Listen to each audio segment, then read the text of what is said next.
বিসমিল্লাহির রহমানির রহিম। প্রিয় বন্ধুগণ, যারা হোমিওপ্যাথিকের ছোটো ছোটো মেডিসিন দেখে ফেই টানতে পারে না, ভাবে যে এত বড় বড় মেডিসিন খাওয়াইছি, এত বড় বড় ডাক্তার দেখাইছি আর এত রামদুম করেছি, কমলো নাই, সামান্য মেডিসিনে কি কাজ হবে, তাদের বোঝার জন্য এবং যারা হোমিওপ্যাথিক তরুণ ডাক্তার তাদের শেখার জন্য।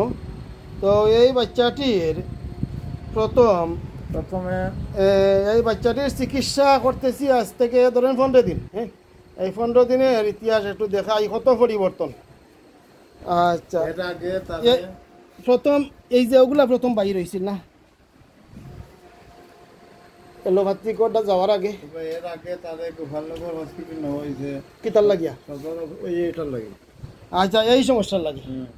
ওটার পাশাপাশি কিতা ছিল? জ্বর আছিল, বমি আছিল, জ্বর বমি প্লাস হইল এই ধরনের স্কিন ডিজিজ। আচ্ছা, স্কিন ডিজিজ, এই স্কিন ডিজিজ, জ্বর বমি, এইগুলার জন্য গোপালনগর হসপিটাল, তারপরে এখান থেকে সদর হসপিটাল, তারপরে সদর হসপিটাল, সদর হসপিটালে আবার লিখেছে উসমানীর যাওয়ার লাগে, সদর হসপিটালে আবার লিখে দিছে উসমানীর যাওয়ার জন্য। এই পর্যায়ে যখন সদর হসপিটাল, তারপরে আমরা বাড়িতে আইসি, আইয়া আপনার শরণাপন্ন হয়েছি। আচ্ছা, তো বাড়িতে আসেন।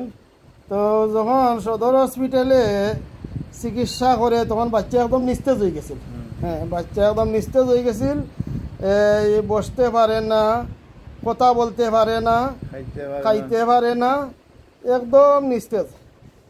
এমতাবস্থায় এই বাচ্চাটির মামা 1 সপ্তাহ পর্যন্ত সে খানা খায় নাই। 1 সপ্তাহ পর্যন্ত খানা খায় নাই। আচ্ছা, একদম নিস্তেজ। এমতাবস্থায় বাচ্চার মামা আমার কাছে যান, আমি আসি। তো প্রথম আমি আসতে রাজি হইনি। আমি বাচ্চার মামাকে বলি যে তারা তো এলোপ্যাথি বড় বড় ডাক্তার দেখাইছে, হোমিওপ্যাথিকের উপরে কতটুকু ফেইত আসবে। তখন তার মামার অনুরোধে আমি আসি।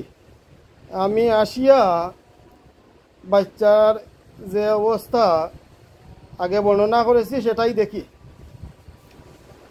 বাচ্চা তখন আমি জানতে পারি যে এই যে স্কিন ডিজিজটা অনেকটা কমে গেছে এলোপ্যাথিক ঔষধের দ্বারা, কিন্তু বাচ্চা একদম দুর্বল হয়ে গেছে। বাচ্চা দাঁড়াইতে পারে না, বসতে পারে না, খাইতে পারে না, অনেকদিন পর্যন্ত খানা খায় নাই এবং একদম নিস্তেজ, কথাও বলতে পারে না। এই অবস্থা দেখে আমি চিকিৎসা শুরু করি। প্রথম বর্ষাকালীন সিজন ভেবে রাস্টক্স দিই, রাস্টক্স। আচ্ছা, প্রথম যে মেডিসিনটা দিয়েছিলাম এটা ছিল রাস্টক্স। এই রাস্টক্স দিয়ে আমি রেজাল্ট অতি অল্প মাত্র পাই, ধরুন 10%। এই 10% রেজাল্টের উপরে আমি ভরসা রাখতে পারি নাই, বিদায় আমি 2 দিন পরে রাস্টক্স চেঞ্জ করিয়া সালফার দিই।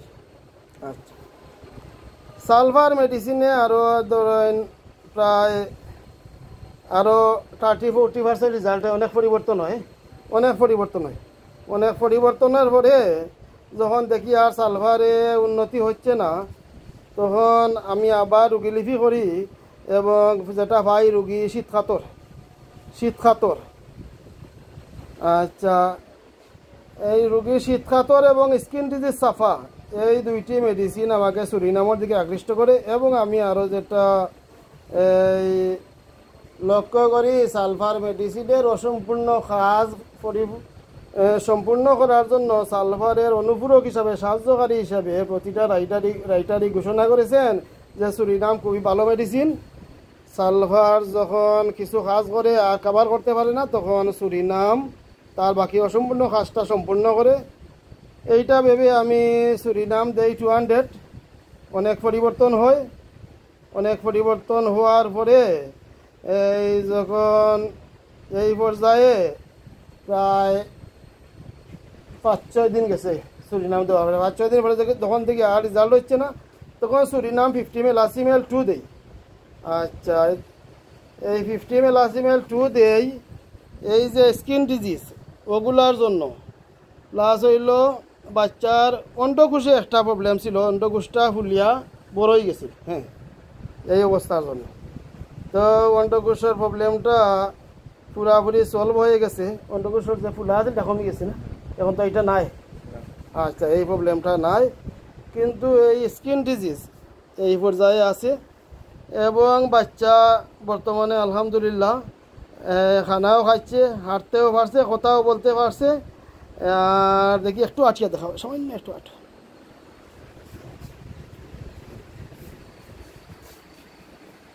আচ্ছা, এই দেখেন বাচ্চা হাঁটতেছে, যে বাচ্চা নিস্তেজ হয়ে গেছিল একদম, এই বাচ্চা হাঁটতেছে আলহামদুলিল্লাহ, আল্লাহ পাকের শুকরিয়া।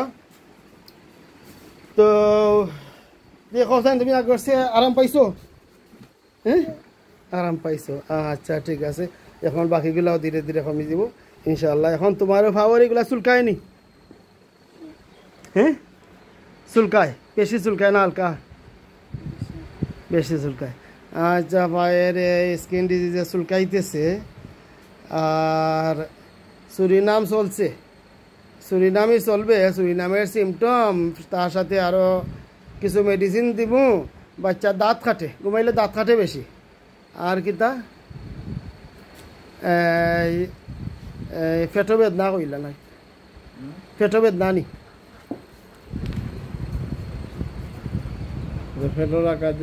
না না, যে পেটোর বেদনা যে কইলা, বেদনার অবস্থা একটু কোকা কিতা? বর্তমানে নাই। বর্তমানে নাই, কইলা নি বুকুত বেদনা করে মাঝে মাঝে, পেটো বেদনা, বুকুত বেদনা? বুকুত বেদনা মাঝে মাঝে করে, মাঝে মাঝে বুকুত বেদনা করে।